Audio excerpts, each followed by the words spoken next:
and welcome to my kitchen. This is Jason Champagne of Native Chef LLC. Today's cooking video, we're going to continue to work on that concept of the indigenous diet. And it's so important. It helped change my life. Native Americans ate before colonization basically about 70% vegetables and 30% lean meat.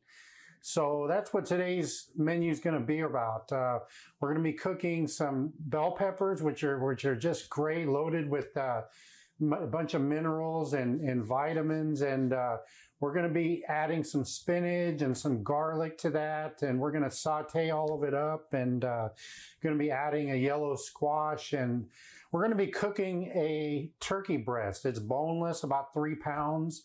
We're going to make our own seasoning mix for that here, and we're going to roast that. And we're also going to be doing a Native American Wajope sauce, and that's going to be going on top of the turkey after it's sliced on top of the veggies. Just a great all-around meal, very balanced with carbs and fat and calories, and got a lot to do. I first of all want to thank you for watching. I appreciate it. I want to thank the Southern Plains Tribal Health Board for the opportunity to present from my home. I sure appreciate it. You got to have fun in the kitchen, and that's what I try to do. I try to promote people to cook more at home and to have fun doing it. And I hope you'll be able to utilize today's recipe in the future. So got a lot to do. Let's go ahead and get started. First up, we'll make our seasoning mix for our turkey. So I'm going to add some oregano, basil, onion powder, some garlic powder, and some black pepper. And we'll just make a quick mix with this.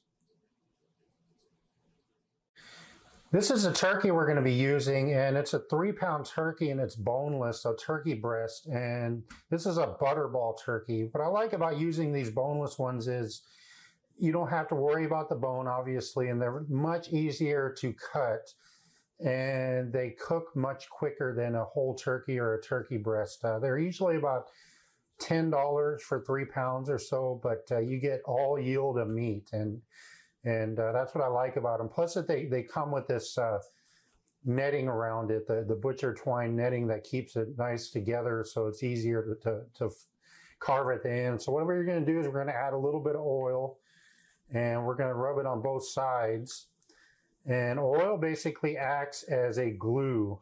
And now we're going to start adding some of our seasoning. You really, really want to season this turkey breast all over the place, and take the time to press it in whenever you season it.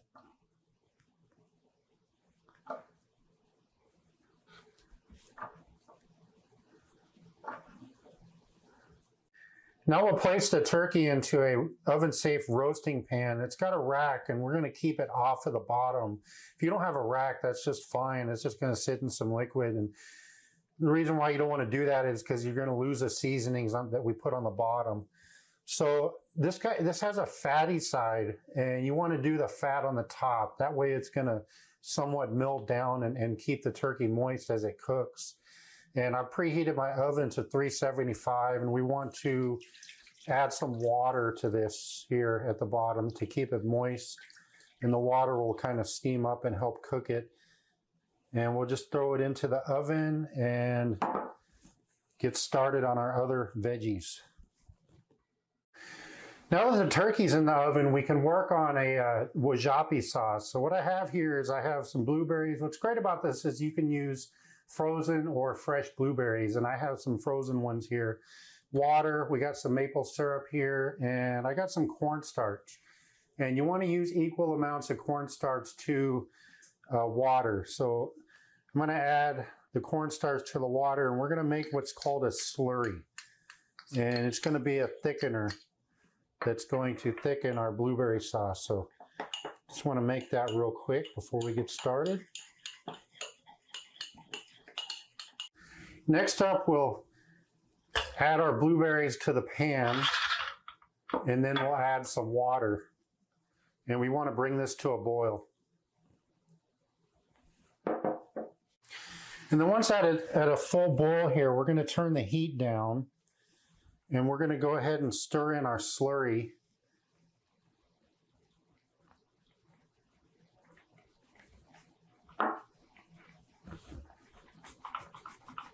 And then we're going to add our maple syrup.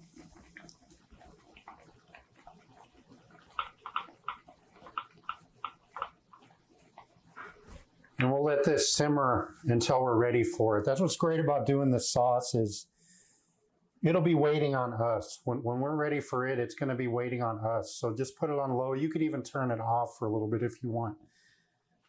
And one step of our recipe will be done. About halfway through the cooking process here, you may have to add some water. And so what I did here is I added another 2 cups of water. And what I'm going to do is I'm going to take some of this moisture here and just kind of baste the top and make sure it stays moist on the top and throw it back into the oven, and then we can start cutting up our vegetables.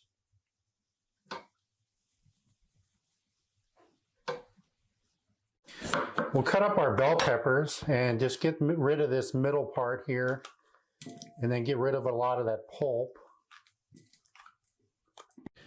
I'm just going to cut the tips off here, get rid of a little bit of this inner pulp here. And then we just want 1.5 inch strips.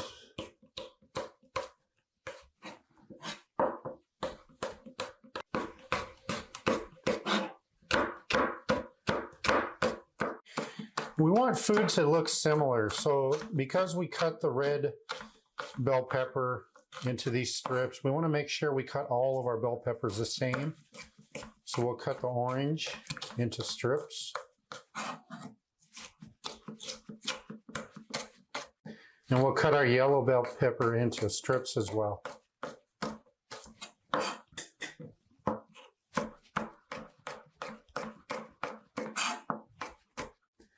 And now we'll cut up a yellow squash here. We just want half moon shapes. I'm going to cut a little bit out of a bias and cut them about 1/4 inch thin.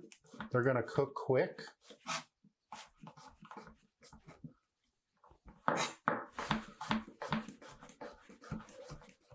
Now we'll finally mince some garlic, and I'm just cross chopping this. And now, it doesn't really have to be very, very fine, but you don't want any big gigantic pieces either. So just cross chop it till it's moderately chopped up.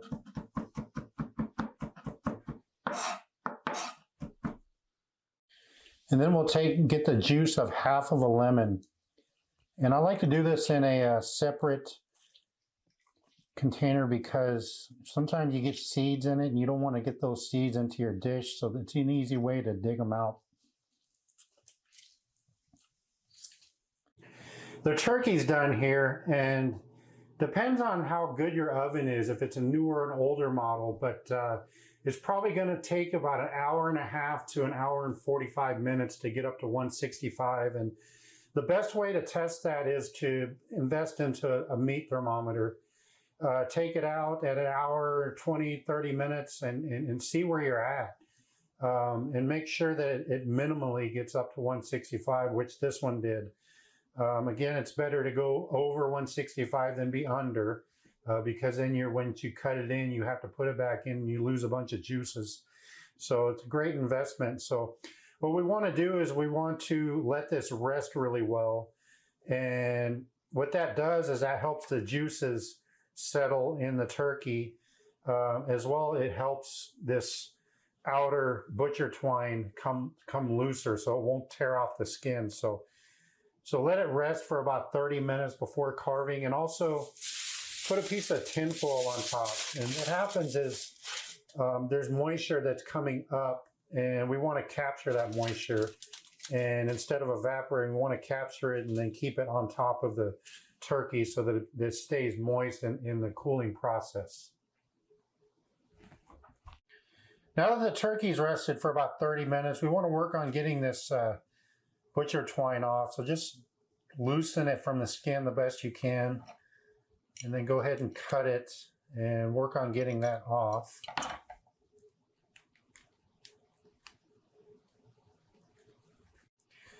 And now we got the netting off, we'll just go ahead and cut these into nice strips. And really easy to cut after you let it rest. Make sure you let it rest good.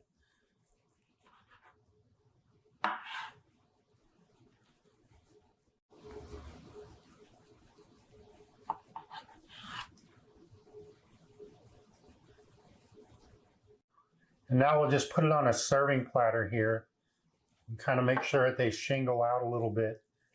And like I talked in a previous video, I'm going to use my oven as a holding oven at 180, and this will be holding, and then we'll start our vegetable saute. Now we'll start our vegetable saute, and it's important to cook the vegetables last. And the reason is because we're using greens in this, green spinach, and if you cook it ahead of time and put it in your holding oven, it's really going to wilt, and there's a lot of moisture and water that comes out of vegetables and makes them really soupy. So this will be the last thing that we do. So what we're going to do is we're going to cook our bell peppers first here, and we're going to cook them uncovered for about 3 minutes. Give them a quick stir and let them cook for 3 minutes.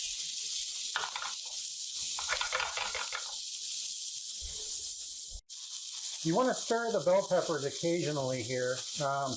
What we're doing, the key to sauteing is cooking at a high temperature. So the number one ingredient in these peppers is water. And if you can cook them at a high enough temperature where the water will immediately evaporate, that's the way you get this nice color on them. And that's what we want. We want that water to immediately evaporate before we start steaming them. So after about 3 minutes here, now we're going to add our zucchini, our squash. This is our squash, which cooked almost immediately. And we're going to add our fresh kale. And we're going to stir this well, and we're going to let it cook for about a minute uncovered. And actually the heat from the bell peppers will help cook both the garlic and the squash.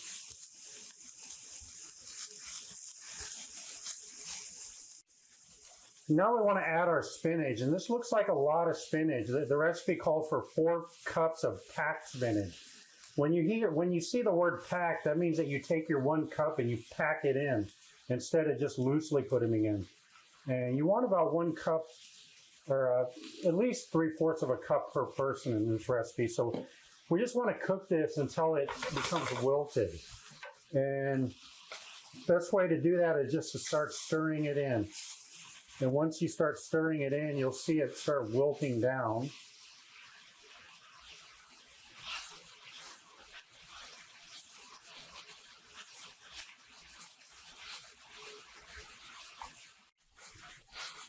And then once we get most of it wilted down here, we're going to add the rest of our spinach. Trust me, it looks like a lot, but it wilts down quick, and you do not want to overcook the spinach. Just want it to wilt down. It'll become a nice bright green color.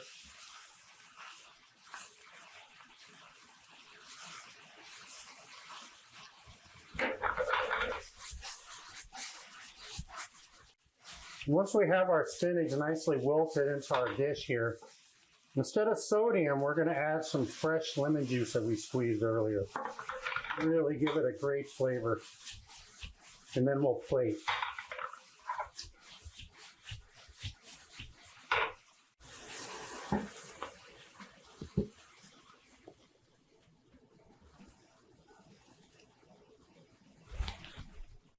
Now, serving this dish, you could either serve it buffet style like this. You could even take the turkey and place it right on top, shingle just like this on top of the vegetables, and then shingle, then put some wajope on top. Or you could serve them in individual dishes, which I'm going to do. I'm going to actually serve this in an individual dish. So I'm going to put some of the veggies here on the bottom. Make sure you get some of that lemon juice that seep to the bottom of the pan.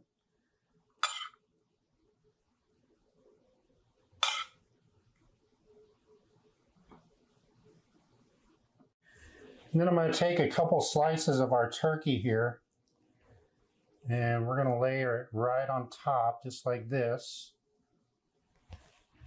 And then we'll take some of our wajope. What's nice about wajope is you can serve it at room temperature. And we'll just place a little bit right on top for a nice almost garnish presentation, and tastes amazing with that maple flavor in it. If you guys are a fan of turkey, you are going to absolutely love this recipe. I've cooked it before, and the key is that cooking it up to 165, 170-ish. Any more over that, you cook too much moisture out of it. It becomes a little bit tougher to chew. But if you can get it right to that 165 mark, and there's a thing called carryover cooking too. So if you pull an item out at 165, it'll cook until 170 before it starts coming down. But if you can nail it in between 165 to 170, it's incredible. You could probably slice this with a plastic fork, and that's what I like to call some of my food. I like to tell people it's plastic fork tender, and this one is. The wajope is a great topping to have. You probably make it at your home. You have your own recipe. I like to use maple syrup in mine, just because it gives it that sweetness instead of sugar. And the blueberries are naturally sweet, but sometimes we want that extra little bit of sweetness. So I like that. And that, you can serve it cold, room temperature, or warm. That's what I like. Again, the vegetable, just make sure you cook these right before you're going to eat. And if you add salt, add no more than 1/4 of a teaspoon to this recipe if you have to add salt. If you're not a fan of lemon juice, try lime juice. Lime juice is good too. But just try these new flavors without adding a ton of salt. And plating, you could always do them individually or serve it buffet style like this. So again, this food will help heal our people. I'm a strong believer that food is medicine, but we have to eat the right foods. And today we cook the right foods. You don't have to have the tricolor bell pepper. If you can't afford to get a yellow, red, and orange, just go with the red. Go with whatever's on sale. Shop on a budget and get what's on sale. If you have green, do green. But try to do different colors. The reason I didn't do a green bell pepper is because I have green spinach. And you see how quick all that spinach wilted down.